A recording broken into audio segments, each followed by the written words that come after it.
hates him. But let's get to his Isaac Teslaa quote, because he did comment on him. He said, and this was, again, Jim Costa, John Jansen joined him in the morning. Yep. And he said, I can say that he was my favorite wide receiver in this draft. I'm not saying he was the best wide receiver in the class, but favorite wide receiver? Yeah. He said, Isaac Teslaa, bring him to Detroit. And I think he found out about Isaac, if I'm not mistaken. He found out, well, a big part of it was when he saw him at the Senior Bowl, and he got to see that man run over DBs in the run game. And then he went, who's this guy? And he started watching the tape, and he started combine too. Plays.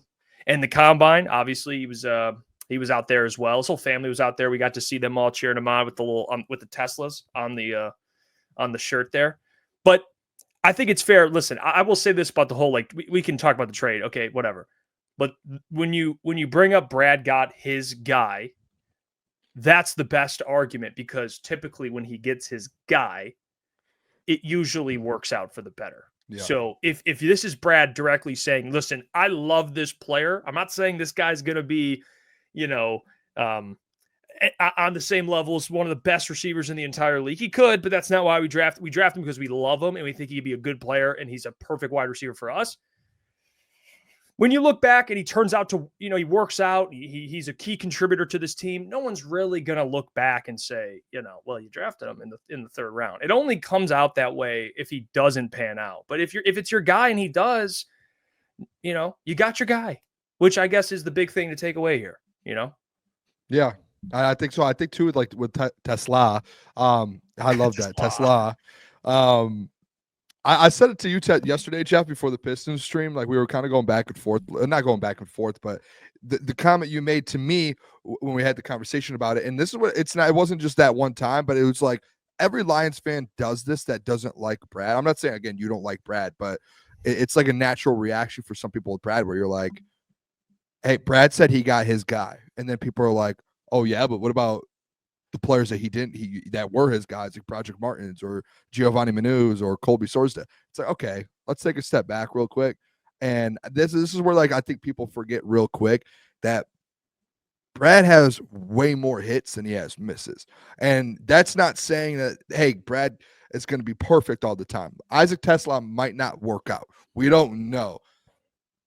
But in our case, evaluating Brad Holmes, when all you have essentially at this moment in time, it was the same thing with Broderick, it was the same thing with Colby at the time, and it's the same thing with different players in the past. When the draft comes around, it's, yeah, we can have our opinion, but the only information that we know coming out of Allen Park is Brad Holmes being like, that is my favorite wide receiver in this entire draft class. That's my favorite guy. And then when you look like, okay, well, who are his other favorite wide receivers in other draft classes that he's drafted? Jameson Williams, traded up to number 12 to get him. Got Amon-Ra in, the fourth round, boys? Like, yeah. Those are the other guys that he was like, went out on. And again, this goes back to the argument where he could draft a wide receiver every draft, right? But it goes back to his argument, and this is where it all comes full circle, to where he goes, I don't just draft positions because people want me to draft positions, or because, hey, teams are supposed to draft quarterbacks every year or wide receivers every year, and you're supposed to get a wide receiver. No, it's the full circle moment of Brad saying, I only draft guys if I love them and they're my guys. I don't just reach on players just because I'm supposed to draft a certain player.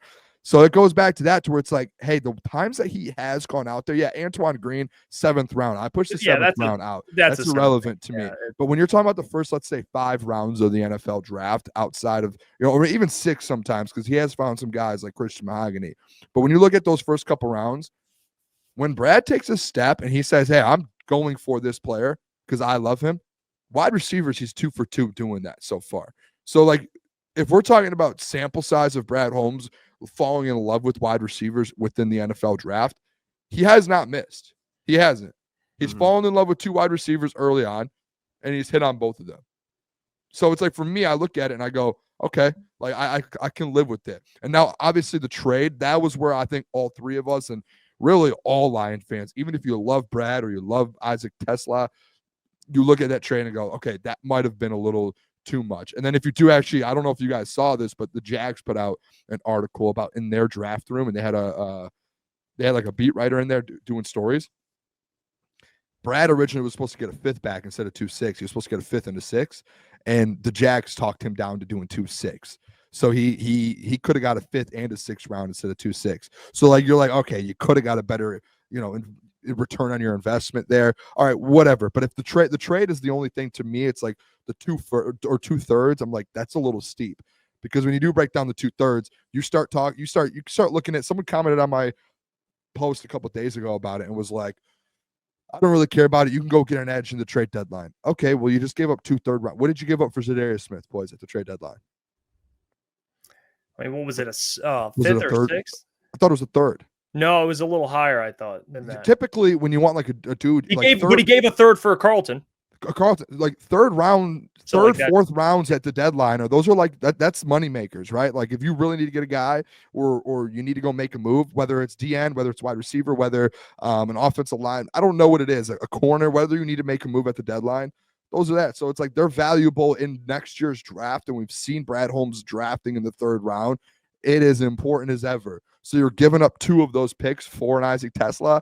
I think it could have been any player outside of an edge. Like if an edge got drafted, I think any just Lions fans just based off of we want an edge, I think would have been fine. If it was any other position group, offensive line, anything, I think, or even if it was, I don't know, Pat Bryant, wherever all Lions fans loved, I think there still would have been an uproar of like, hey, you gave up a lot of assets for this player. But again, he fell in love with him in the draft process. He said he's been watching him for 2 years now at Arkansas. That he's the one that kind of goes through all that whole process, him and his scouts. So I do trust Brad. Hey, it's all right, Boone. But it's a good pick, Boone. It's a good pick, especially when you're talking about trading up that much, Boone. You need the pick to pay off. And Isaac Teslaa, with what he brings to the field, like he's going to pay off. Watching more and more, I know you guys gave your favorite picks of the draft outside of Tyreek's kind of the obvious one. But Jeff, you said Miles Frazier. Boone, you were between Ratledge and Hassanin. Isaac Teslaa, fellas, that's probably like my favorite right now, just because he is somebody that is going to be very good with Jared Goff. Like when you look at Jared Goff, pocket passing quarterback, Isaac Teslaa, 6'4" in the slot and eventually probably moved out slide, is going to be one of those targets in 2 to 3 years where he's just a quarterback-friendly target. Good route runner. I think year one, Again, it's hard to say because injury happened in Tampa Bay, but what Jalen McMillan did in Tampa Bay last year as a rookie, like Teslaa has that ceiling of being able to do that. And I think when you watch him, think about where Brad Holmes was, Cooper Kupp, Puka Nacua in LA. When you look at how they run routes, what they are as a wide receiver, he's the same exact thing because he does have burner speed. Like he has that 4.4 speed. But when you watch when he runs his routes, he's just a very smart football player. He realizes where the quarterback is, where the DB is, and where the ball needs to be thrown. He just is a very quarterback-friendly guy. And like I said, 6'4", big frame, long arms, great hands. He's somebody that's just going to consistently get open against zone coverage, especially. He's going to be a productive guy in 2 or 3 years, boys. Tim Patrick replacement, and then you see what he does after that. If he's giving you a lot more than you hoped, then that's your eventual J-Mo replacement. That's a lot to ask, but he has that upside. And by the way, too, 0 drops last year. Like that's something I think they prioritize a lot. And it feels like Teslaa is like a guy who obviously coming from Hillsdale. Like what did he? I don't even know if he had the offer to Hillsdale. I guess we could try and figure that out, and maybe we could speak with him and ask him through his kind of story of getting to where he is now. But like going from Hillsdale to Arkansas now to the NFL, like this guy's a grinder. Like when you see guys that go like boom, boom, boom, like look at the #1 overall pick in Cam Ward. He was not that great in high school and goes to the FCS and plays at a smaller FCS school and then ends up transferring to Washington State and transferring to Miami. Like when you see guys like that just work, man, like workhorses, you're like, hey, he's got the talent. Like Isaac Teslaa has the raw talent. He has everything, like the intangibles. Like, hey, this guy can be very good. He just needs to be in a good system. Was Arkansas a good system? No. Like it wasn't. Like if you put him on a better SEC school, like put him in Miami with Cam Ward, I bet you he is 100 times more. His numbers boost up that much more if he was playing for Miami. Yeah, which I think he just fair. He just was never in those positions. Like he went from Hillsdale and like he got that Arkansas offer and he was probably like, okay, yeah, like let's take this thing on, man. Do you think he challenges Tim Patrick to start right away or no? No, I think he'll be a top 5 wide receiver. I think 5 make the squad out of training camp. I think he'll be the 5th guy. Khalif will be 4 and he'll be 5, which I think is a great 5.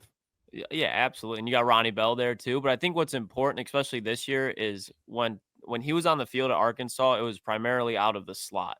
And when you're Tim Patrick, just has played on the outside his whole career, even when he was in college at Utah, was an outside slot guy.